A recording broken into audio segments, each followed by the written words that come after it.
तर मित्रांनो, महाराष्ट्रातील शेतकऱ्यांसाठी आनंदाची बातमी आहे।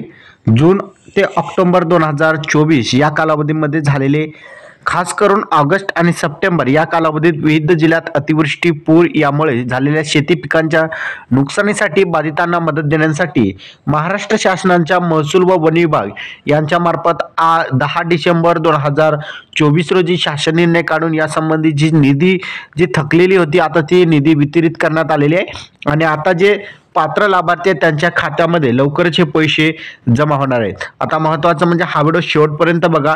मी तुम्हाला शेवटी जिल्ह्यांची यादी सुद्धा दाखवणार आहे, कोणत्या जिल्ह्यातील किती शेतकऱ्यांना जे आहेत या अंतर्गत मदत दिली जाणार आहे। यामध्ये बघितलं तर अतिवृष्टी, पूर, चक्रीवादळ यासारख्या नैसर्गिक आपत्तीमुळे झालेल्या शेती पिकांच्या नुकसानीसाठी पुढील हंगामामध्ये उपयोगी पडावे या करिता निविष्ठा अनुदान स्वरूपात एका हंगामास एका वेळेस राज्य आपत्ती प्रतिसाद निधीमधून राज्य शासन या ठिकाणी ज्या आपत्ती प्रतिसाद निधीच्या इतर बाबी करिता देखील विहित दराने मदत देण्यात येते। आणि शासन निर्णय सुद्धा आपल्याला आहे, ज्या अंतर्गत काही त्यांनी निषेध आणि अटी त्यांनी लावलेले होते राज्य सरकारनं। केंद्र शासनाच्या केलेल्या 12 नैसर्गिक आपत्ती व्यतिरिक्त राज्य सरकारने 2014 मध्ये अवेळी पाऊस असेल, अतिवृष्टी असेल, वीज कोसळणी, समुद्राचे उद्दान, आकस्मिक आग या स्थानिक आपत्तीमुळे झालेल्या बाधित नागरिकांना मदत देण्याचे धोरण निश्चित केले आहे। त्याचबरोबर 22/6/2024 च्या शासन निर्णयानुसार सततच्या पावसामुळे सतत जे पाऊस पडतो, आपण त्याला झडी टाईप पाऊस म्हणतो, आणि त्या पावसामुळे जे नैसर्गिक आपत्ती होते त्याला सुद्धा या ठिकाणी राज्य सरकारनं नैसर्गिक आपत्ती घोषित केलेली आहे। म्हणजे सततचा जरी पाऊस पडला आणि त्या अंतर्गत जरी शेती पिकांचं नुकसान झालं तरी मात्र राज्यातील शेतकऱ्यांना नुकसान भरपाई राज्य सरकारमार्फत दिली जाणार आहे। त्याचबरोबर 1/1/2024 च्या शासन निर्णयानुसार नोव्हेंबर 2023 मधील अवेळी पाऊस असेल, गारपीट असेल यामुळे झालेल्या शेती पिकांच्या नुकसानीसाठी, त्याचबरोबर पुढील कालावधीसाठी अवेळी पाऊस असेल, गारपीट असेल, इतर नैसर्गिक आपत्तीमुळे होणाऱ्या शेती पिकांच्या नुकसानीकरता सुमारे 2 हेक्टरची जी मर्यादा होती आता ती 3 हेक्टर पर्यंत मर्यादा करण्यात आलेली आहे। म्हणजे 3 हेक्टर पर्यंत ज्या शेतकऱ्यांकडे शेतजमीन आहे आणि त्यांचं नुकसान झालेलं आहे अशा शेतकऱ्यांना सुद्धा या ठिकाणी मदत दिली जाते। या अगोदरच्या काळामध्ये मात्र 2 हेक्टर पर्यंतच राज्य सरकार मदत करीत होता, आता मात्र 3 हेक्टर पर्यंत राज्य सरकार मदत करीत आहे।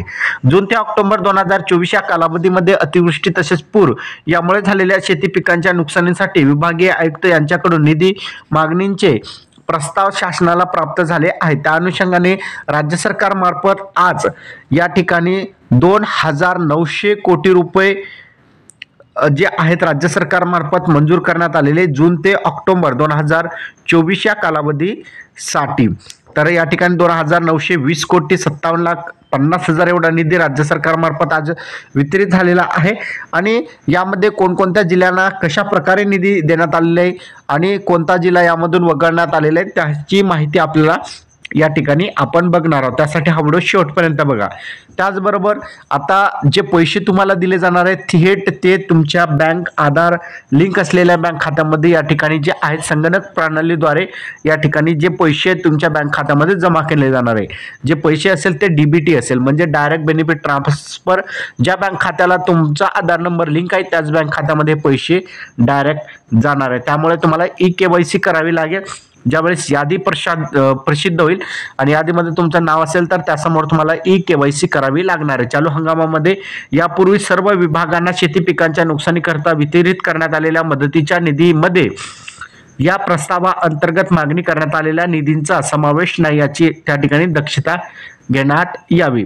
म्हणजे जे या अगोदर निधी जे वितरित केलेलं होतं राज्य सरकार ते वेगळं आहे आणि हा जो निधी राज्य सरकार आता वितरित करतो तो वेगळा आहे, लक्षात ठेवा। त्याचबरोबर लाभार्थ्यांची यादी सुद्धा प्रसिद्ध केली जाणार आहे। ज्यावेळेस लाभार्थीचे जे पैसे त्यांच्या थेट बँक खात्यामध्ये जमा केले तर जिल्ह्याच्या वेबसाईटवर तुम्हाला लाभार्थी यादी सुद्धा पाहायला मिळणार आहे। त्याचबरोबर तहसील कार्यालय असेल, तुमच्या तलाठी कार्यालय त्या ठिकाणी सुद्धा तुम्हाला यादी तुम्हाला मिळून जाईल। आता आपण बघूया जिल्ह्यानुसार कोणत्या जिल्ह्याला किती मदत या ठिकाणी राज्य सरकार मार्फत वितरित करण्यात आलेली, ही यादी खूप महत्त्वाची असणार आहे। तर यामध्ये प्रत्येक जिल्ह्यांची माहिती आहे. 10 डिसेंबर 2024चा हा परिपत्रक आहे. जून ते ऑक्टोबर 2024 या कालावधीमध्ये अतिवृष्टी, पूर, चक्रीवादळ यासारख्या नैसर्गिक आपत्तीमुळे झालेल्या शेती पिकांच्या नुकसानीसाठी या ठिकाणी राज्य सरकारमार्फत निधी वितरित करण्यात आलेले. आता कोणत्या जिल्ह्याला किती निधी या ठिकाणी मिळणार आहे आणि कोणत्या कालावधीमध्ये त्या जिल्ह्यांचं नुकसान झालेलं होतं त्याची संपूर्ण माहिती आपल्याजवळ आहे. सर्वात पहिल्यांदा आपण बघितलं तर जालना जिल्हा आहे आणि जालना जिल्ह्यामध्ये जे नुकसान झालेलं साठी जी मदत आहे राज्य सरकारमार्फत 412,30,93,000 एवढं जे निधी आहेत राज्य सरकारमार्फत वितरित करण्यात आलेले आहे. दुसरा जिल्हा आहे हिंगोली जिल्ह्यांसाठी 419,48,21,000 एवढा निधी जे आहेत राज्य सरकारमार्फत मदत वितरित करण्यात आलेले. म्हणजेच या ठिकाणी राज्य सरकार जे जिल्ह्यांचं नुकसान झालेलं होतं त्या जिल्ह्यांसाठी ही मदत आहे. यामध्ये 7/10/2024चा हा प्रस्ताव आहे. 10 ऑक्टोबर महिन्यांचा हा प्रस्ताव आहे, लक्षात ठेवा. त्याचबरोबर नांदेड जिल्ह्यामध्ये बघितलं तर नांदेड जिल्ह्यामध्ये 812,38,61,000 एवढा निधी वितरित करण्यात आलेला आहे. बीड जिल्ह्यांसाठी बघितलं तर बीड जिल्हा तुम्ही बघू शकता. यामध्ये बीड जिल्ह्यांसाठी 520,94,26,000 एवढा निधी वितरित करण्यात आलेला आहे. त्याचबरोबर बघितलं तर धाराशिव जिल्ह्यांसाठी 221,81,30,000 तर छत्रपती संभाजीनगर जिल्ह्यांसाठी यामध्ये बघितलं तर 234,20,70,000 एवढा निधी राज्य सरकारमार्फत वितरित करण्यात आलेला आहे. त्यानंतर परभणी जिल्ह्यामध्ये जे नुकसान झालेलं होतं जून 2024 साठी आणि त्याचा प्रस्ताव जो आहे 14/10/2024 प्रस्ताव दाखल करण्यात आलेला होता, ज्यामध्ये बाधित शेतकरी 10 होते आणि निधी त्यांसाठी 1,08,000 एवढा निधी वितरित करण्यात आलेला आहे. 3 हेक्टर या ठिकाणी ही शेतजमिनींचं नुकसान झालेलं होतं. त्यानंतर बीड जिल्ह्यांसाठी जुलै ऑगस्ट 2024 या कालावधीमध्ये नुकसान झालेलं होतं आणि त्यासाठी जे आहेत राज्य सरकार मार्फत 23,57,01,000 एवढा निधी वितरित करण्यात आलेला आहे. लातूर जिल्ह्यांसाठी ऑक्टोबर 2024 मध्ये शेती पिकांचं नुकसान झालेलं होतं. ऑक्टोबर 2024 मध्ये लातूर जिल्ह्यांचं त्यासाठी 78,41,24,000 एवढा निधी वितरित करण्यात आलेला आहे. त्यानंतर लातूर जिल्ह्यामध्ये पुन्हा जून 2024 साठी सुद्धा 9,79,000 एवढा निधी वितरित करण्यात आलेला आहे. परभणी जिल्ह्यांसाठी बघितलं तर जुलै 2024 या कालावधीसाठी परभणी जिल्ह्याला 10,08,71,000. त्याचबरोबर हिंगोली जिल्ह्यांसाठी सुद्धा जुलै 2024 मध्ये 4,56,00,000. नांदेड जिल्ह्यांसाठी बघितलं तर 70,99,000. बीड जिल्ह्यांसाठी 2,81,000 एवढा निधी जे आहे जुलै 2024च्या कालावधीमध्ये जे नुकसान झालेलं होतं शेती पिकांचं त्यासाठी वितरित करण्यात आलेला आहे. एकूण बघितलं तर छत्रपती संभाजीनगर या विभागांसाठी सर्वाधिक निधी आपल्याला पाहायला मिळते, ज्यामध्ये तुम्ही बघू शकता 2,738,62,03,000 एवढा निधी जे आहेत छत्रपती संभाजीनगर विभागाला वितरित करण्यात आलेला आहे. म्हणजे सर्वाधिक निधी तुम्ही बघू शकता छत्रपती संभाजीनगर विभागालाच मिळालेला आहे. त्यानंतर बघितलं तर नागपूरमधील वर्धा जिल्ह्यांसाठी ऑक्टोबर 2024 मध्ये जे शेती पिकांचं नुकसान झालेलं होतं त्यासाठी 2,83,11,000. नागपूर जिल्ह्यांसाठी 24,48,000.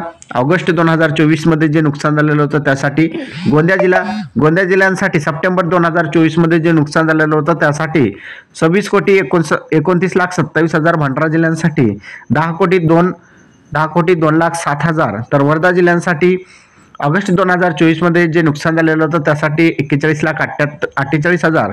त्याचबरोबर गडचिरोली जिल्ह्यांसाठी ऑगस्ट व सप्टेंबर 2024 या कालावधीमध्ये नुकसान झालेलं होतं त्यासाठी 3,27,79,000. तर नागपूर जिल्ह्यांसाठी जुलै ऑगस्ट 2024 या कालावधीमध्ये नुकसान झालेलं होतं त्यासाठी 64,41,12,000. चंद्रपूर जिल्ह्यांसाठी ऑगस्ट सप्टेंबर 2024 मध्ये नुकसान झालेलं होतं त्यासाठी 82,41,000. वर्धा जिल्ह्यांसाठी बघितलं तर 3,09,33,000. अशा एकूण नागपूर विभागांसाठी बघितलं तर 111,41,06,000 एवढा निधी जे आहेत नागपूर विभागातील शेतकऱ्यांना देण्यात आलेला आहे. त्यानंतर महत्त्वाचा आहे नाशिक विभागामध्ये बघितलं तर नाशिक जिल्ह्यांसाठी 21,82,000. धुळे जिल्ह्यांसाठी 18,75,000. नंदुरबार जिल्ह्यांसाठी 41,52,000. तर जळगाव जिल्ह्यांसाठी 5,71,88,000, अहमदनगर जिल्ह्यांसाठी बघितलं तर जे आयलानगर आपण म्हणतो आता त्याला 2,40,03,000 असे एकूण 8,94,00,000 एवढा निधी जे आहे नाशिक विभागाला मिळालेला आहे। त्यानंतर बघितलं तर पुणे विभागामधील सातारा, सांगली आणि सोलापूर अशा 3 जिल्ह्यांचा समावेश आहे, ज्यामध्ये सातारामध्ये सप्टेंबर 2024 कालावधीमध्ये नुकसान झालेलं होतं त्यासाठी 10,73,000, सोलापूर जिल्ह्यांसाठी जे नुकसान झालेलं होतं त्यासाठी 58,01,43,000, सांगली जिल्ह्यांसाठी सप्टेंबर 2024 मध्ये नुकसान झालेलं होतं त्यासाठी 3,48,24,00,000 एवढा निधी वितरित करण्यात आलेला आहे। तर अशा प्रकारे बघितलं तर पुणे विभागांसाठी बघितलं तर 61,60,40,000 एवढा निधी वितरित करण्यात आलेला आहे। तर एकूण निधी जे आहेत संपूर्ण राज्यामध्ये बघितलं तर 2,920,57,50,000 एवढा निधी वितरित करण्यात आलेला आहे। तर अशा प्रकारे बघितलं तर राज्यातील शेतकऱ्यांना आता ही एक मोठी बातमी आहे, ज्यामध्ये सर्वाधिक जो निधी आहे छत्रपती संभाजीनगरमधील 8 जिल्ह्यांसाठी या ठिकाणी वितरित करण्यात आलेला आहे, ज्यामध्ये हिंगोली, जालना, बीड, धाराशिव, छत्रपती संभाजीनगर, परभणी, बीड, लातूर त्याचबरोबर नांदेड अशा जिल्ह्यांचा समावेश आहे। त्यासाठी तब्बल 2,738 कोटी एवढा निधी जो आहे राज्य सरकारमार्फत या 8 जिल्ह्यातील शेतकऱ्यांसाठी वितरित करण्यात आलेला आहे। तर अशा प्रकारे बघितलं तर राज्यातील शेतकऱ्यांसाठी ही एक आनंदाची बातमी आहे, ज्या अंतर्गत राज्यातील शेतकऱ्यांना आता सरसगट 3 हेक्टर मर्यादेपर्यंत या ठिकाणी अतिवृष्टी नुकसान भरपाईची रक्कम आता त्यांच्या बँक खात्यामध्ये जमा होणार आहे। तर अशा प्रकारचा आजचा आपला महत्त्वपूर्ण व्हिडिओ होता। व्हिडिओ कसा वाटला नक्की कमेंटमध्ये सांगा। चॅनलवर नवीन असाल चॅनलला सबस्क्राईब करा, कारण की असेच महत्त्वपूर्ण व्हिडिओ तुम्हाला रोज मिळत जातील। धन्यवाद।